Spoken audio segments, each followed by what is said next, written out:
साथियों नमस्कार। आज के इस वीडियो में हम लोग बहुत बड़ी अपडेट लेकर के आए हैं वैसे शिक्षक साथियों के लिए जिनका सक्षमता परीक्षा जो दिए हैं और किसी कारणवश उनका काउंसलिंग नहीं हुआ है। और दूसरी जो सबसे बड़ी अपडेट है वह 1,90,000 शिक्षक साथियों के लिए है जो बेसब्री से जिनको ये इंतजार है कि हमारा ट्रांसफर हो जाए और अपने परिवारजनों के साथ, अपने वृद्ध माता पिता के साथ रहें। उनके लिए बहुत बड़ी अपडेट है कि उनका ट्रांसफर कब और किस प्रकार से होना है। तो आइए हम लोग इस वीडियो में देखते हैं। एक पत्र देखिए, माध्यमिक शिक्षा निदेशालय शिक्षा विभाग बिहार सरकार के द्वारा जारी किया गया है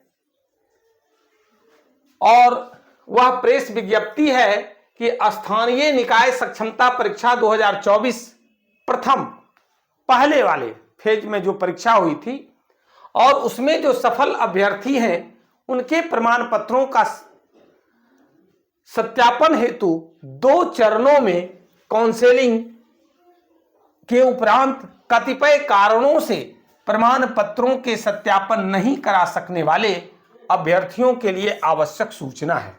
और ये सूचना जो है साथियों वो है कि सबसे पहले जो सफल अभ्यर्थी थे जिनका प्रमाण पत्र किसी कारण से सत्यापन नहीं हो पाया है उनके लिए यह अंतिम मौका है। और वो काउंसलिंग की जो तिथि है वो 15 फरवरी 2025 को निर्धारित किया गया है और ये 15 फरवरी 2025 को सभी संबंधित शिक्षक को अपने अपने जिला के डीआरसीसी में करवाना है। अब है कि देखिए, अगर इसमें आप छूट जाते हैं किसी कारणवश तो सारी जवाबदेही आपकी होगी, फिर आगे आपको मौका नहीं दिया जाएगा। चलिए, इससे जुड़ी हुई एक और महत्वपूर्ण बात है और वह यह है कि आपको जो भी संदेहास्पद या जो भी पत्र जो है डाउटफुल किया गया उसके लिए क्या करना है कि आपको 8 फरवरी से 12 फरवरी तक जो सही प्रमाण पत्र है उसको बिहार विद्यालय परीक्षा समिति के पोर्टल पर अपलोड कराना है ना। वो खुला रहेगा और इस अवधि में संबंधित शिक्षक अभ्यर्थी अपने लॉगिन आईडी एवं पासवर्ड के माध्यम से बिहार विद्यालय परीक्षा समिति का जो ये वेबसाइट है इस वेबसाइट पर सही आपको अपलोड कर लेना है। और 12 फरवरी तक जब आप अपलोड कर लेंगे तो 15 फरवरी को अंतिम रूप से जो आपको मौका दिया गया है आप काउंसलिंग उसमें कराइए। ये तो आप लोगों के लिए अपडेट है।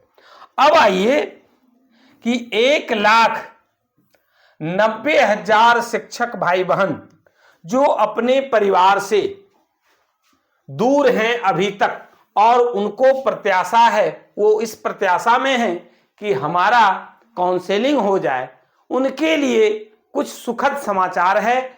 हालांकि इस पत्र से भी ये नहीं लग रहा है कि आपका बहुत जल्द ट्रांसफर होने वाला है, 1 महीना में, 15 दिन में, 10 दिन में, ऐसा मुझे प्रतीत नहीं हो रहा है। मैं पहले ही कह देता हूं। फिर भी देखिए, आज जो आदेश शिक्षा विभाग बिहार सरकार के द्वारा जारी किया गया है वह यह है कि आपसे 1 दिसंबर से 15 दिसंबर तक ऑनलाइन आवेदन ई शिक्षा कोष पोर्टल पर लिया गया था जिसमें कुल 1,90,000 शिक्षक भाई बहनों ने आवेदन किया था। और उस आवेदन के प्राप्ति के बाद क्या किया गया था कि सभी शिक्षकों को 4 चरण में बांट दिया गया था कि 4 चरणों में आपका ट्रांसफर होगा, 4 श्रेणी में आपको विभक्त कर दिया गया, जिससे आप पहले भी अवगत हैं। और ये पहले चरण वाले जो हैं, जो असाध्य रोग से पीड़ित, खास करके कैंसर से जो पीड़ित हमारे शिक्षक साथी थे, उसमें 35 शिक्षकों का ट्रांसफर उनके ऐच्छिक यानी उनके मनोनुकूल विद्यालय और स्थान पर उनका ट्रांसफर कर दिया गया। अब है कि जो ये 3 फेज वाले हैं, तो पहला फेज तो हो गया, दूसरा फेज में पति पत्नी जो अलग अलग हैं, जगह पर पदस्थापित हैं, उसके आधार पर किया जाना है। तीसरे चरण में ऐच्छिक स्थान से वर्तमान पदस्थापन की दूरी के कारण शिक्षिका से प्राप्त अभ्यावेदन यानी जो महिला साथी हैं उनका ट्रांसफर होना है। और चौथे चरण में जो है वो पुरुष शिक्षकों का दूरी के आधार पर ट्रांसफर उनका होना है। अब इसके लिए देखिए फिर से एक बार टेक्निकल कुछ बातें हैं जो आपको जानकारी रखना बहुत जरूरी है। ऐसे शिक्षक जिनके विरुद्ध कार्रवाई अगर की गई है तो ई शिक्षा कोष पोर्टल पर संबंधित शिक्षक के प्रोफाइल्स में संबंधित जिला शिक्षा पदाधिकारी और जिला कार्यक्रम पदाधिकारी स्थापना द्वारा प्रविष्ट की जाएगी।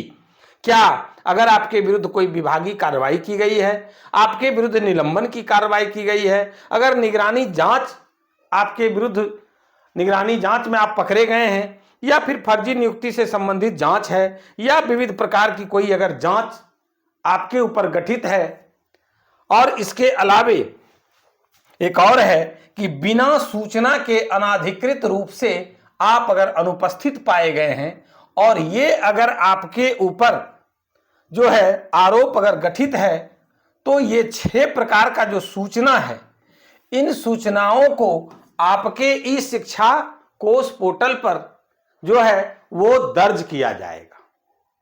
समझ रहे हैं बात को? और अगर किसी प्रकार का कोई आपके ऊपर ये 6 जो आरोप गठित किया गया है, इन 6 आरोप से आप बरी हैं, आपके ऊपर किसी प्रकार का कोई आरोप नहीं लगा है, तो उस स्थिति में क्या होगा कि ई शिक्षा कोष पोर्टल पर टीचर मॉड्यूल अंतर्गत अपडेट सर्विस स्टेटस बटन को क्लिक करने के उपरांत जिलावार, प्रखंडवार, संकुलवार, विद्यालयवार कार्यरत शिक्षकों की सूची स्क्रीन पर प्रदर्शित की हो जाएगी। इसके बाद जिला शिक्षा पदाधिकारी और जिला कार्यक्रम पदाधिकारी द्वारा संबंधित शिक्षक के नाम के समक्ष अंकित डिपार्टमेंट एक्शन बटन को क्लिक करने के उपरांत 6 विवरण का चेकबॉक्स प्रदर्शित होगा, है ना। यानी कि ये काम आपके डीओ और डीपीओ साहब का है, और वो आपके ऊपर जो 6 प्रकार का विवरण जो है वो अपलोड करेंगे। अगर नहीं किसी प्रकार का है कोई आपके ऊपर आरोप, तो उस स्थिति में क्या होगा कि आपको ओके लिख करके जो है वो उस पर भी बात कर रहे हैं। तो अब आइए कि विशेष समस्या के कारण स्थानांतरण हेतु प्राप्त सभी अभ्यावेदनों को चरणवार एवं श्रेणीवार बारी बारी से स्क्रूटनी हेतु निम्नलिखित 16 पदाधिकारियों को प्रतिनियुक्त किया जाता है। अब देखिए जो बात है यहीं पर आकर के जो अभी हम कह रहे थे कि आप लोगों का जो ट्रांसफर है वो फिर टेक्निकली रूप से हो सकता है कि कहीं फंस ना जाए, विलंब हो, इसकी संभावना इस आदेश के बाद दिखती नजर आ रही है। अब ये आरोप है, एक एक शिक्षक का बारी बारी से देखा जाएगा, फिर उस पर ये 16 पदाधिकारी हैं, इनको जो है इनकी प्रतिनियुक्ति हुई है, ये फिर देखेंगे और तब होगा। ये काम आप भी जान रहे हैं कि शिक्षा विभाग किस चाल से चल रही है, उनका जो स्पीड है वो कितना है ये आप समझ रहे हैं। चलिए फिर भी इसमें देखते हैं आगे क्या है। तो अब है कि जब ये जांच करेंगे तो जांच करने के बाद आपके स्क्रूटनी के बाद क्या होगा कि ओके पहला है, दूसरा है फेवरेबल कंसीडरेशन, तीसरा है नॉट ओके विकल्प का चयन करते हुए सेव बटन पर क्लिक करके इस तरह से ये करेंगे। जब सब कुछ हो जाएगा, है ना, जब सब कुछ ये देख लेंगे कि नहीं आप सुटेबल हैं, आपके फेवरेबल हैं, आपका ट्रांसफर होने लायक है, तो उस स्थिति में फिर आपका ट्रांसफर होगा। क्योंकि ये बहुत जटिल प्रक्रिया है और इसमें मुझे संदेह हो रहा है, बार बार मैं कह रहा हूं कि ये ट्रांसफर की प्रक्रिया बहुत लंबी होने वाली है। सरकार विभाग जो भी कह ले उससे मतलब नहीं है, लेकिन ये प्रक्रिया जो है वो लंबी होने वाली है। ये देखिए पत्र है 7 पेज का, आपके स्क्रीन पर दिख रहा है। अब है कि जब सब कुछ हो जाएगा तब आपको क्या करना है। देखिए कुछ बात और है टेक्निकली, इसको भी हम लोग समझेंगे। थोड़ा सा वीडियो लंबा हो रहा है, वीडियो के अंत तक आप बने रहिए। अंतर जिला स्थानांतरण के मामले में संबंधित शिक्षक के स्थानांतरित जिला के जिला शिक्षा पदाधिकारी द्वारा पदस्थापन आदेश निर्गत किया जाएगा। ऐसे शिक्षक उनके वर्तमान पदस्थापन स्थान के जिला शिक्षा पदाधिकारी द्वारा विरमण आदेश प्राप्त करके, यानी अब आपको जिला शिक्षा पदाधिकारी के द्वारा आप विरमित होंगे और तब नव पदस्थापित विद्यालय में अपना योगदान समर्पित कर पाएंगे।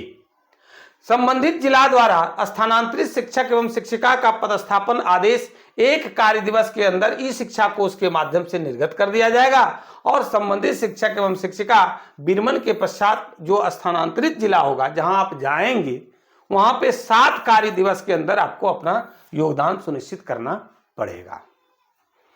अब है कि विरमित करने के पूर्व यह सुनिश्चित हो लेंगे कि संबंधित शिक्षक जिला प्रमंडल संवर्ग के विहित वेतनमान के शिक्षक, विद्यालय अध्यापक, विशेष शिक्षक हैं। साथ ही यदि कोई शिक्षक जिसके विरुद्ध कंडिका 2 में अंकित कार्रवाई की गई हो तो इस शिक्षा कोष पोर्टल पर अंकित की गई प्रविष्टि में मिलान करेंगे एवं ऐसे शिक्षकों का स्थानांतरण या पदस्थापन आदेश निर्गत नहीं किया जाएगा। अगर आपके विरुद्ध किसी प्रकार का, वो जो पूर्व में मैंने चर्चा किया था 6 प्रकार का, कोई अगर आप दोषारोपित हैं तो आपका फिलहाल स्थानांतरण नहीं किया जाएगा। अब है आगे देखते हैं, अगर किसी शिक्षक के पास किसी प्रकार का सरकारी राशि बकाया हो तो संबंधित जिला शिक्षा पदाधिकारी जहां वह शिक्षक पूर्व से पदस्थापित हैं उनके द्वारा विरमण से पूर्व राशि की वसूली कर ली जाएगी अथवा उनके अंतिम वेतन प्रमाण पत्र में प्रविष्ट कर दी जाएगी कि ये इन शिक्षक पर सरकारी राशि गबन का आरोप है। अंतर जिला स्थानांतरण की स्थिति में इनका वरीयता का निर्धारण नए जिला में योगदान की तिथि से की जाएगी। अब देखिए कि अगर एक यहां पर भी ये सोचने वाली बात है कि अगर आपका स्थानांतरण अंतर जिला होता है तो उस स्थिति में ये पॉइंट बड़ा महत्वपूर्ण है कि अंतर जिला स्थानांतरण की स्थिति में इनका वरीयता का निर्धारण नए जिला में जब आप योगदान करेंगे उस तिथि से होगा। यानी कोई सीनियर भी हैं, दूसरे जिला में जाके आपको जूनियर होना होगा। ये बहुत महत्वपूर्ण बिंदु है। जिला के अंदर स्थानांतरित होने वाले शिक्षक शिक्षिका के लिए स्थानांतरण आदेश संबंधित जिला शिक्षा पदाधिकारी द्वारा 1 कार्य दिवस के अंदर ई शिक्षा कोष पोर्टल के माध्यम से निर्गत किया जाएगा। साथ ही आरोप एवं बकाया आदि बिंदु पर उपर्युक्त कंडिका 7(3) के अनुरूप कार्रवाई सुनिश्चित की जाएगी। चलिए आगे है। तो इस तरह से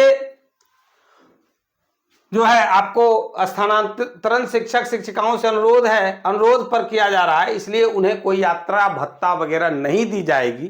कुल मिलाकर के हम लोग ये निष्कर्ष पर निकले हैं, इस निष्कर्ष पर कि आपका स्थानांतरण जल्दी में होने वाला नहीं है, अभी भी आपको इंतजार करना होगा। इस वीडियो में बस इतना ही। वीडियो देखने के लिए बहुत बहुत धन्यवाद, बहुत बहुत धन्यवाद।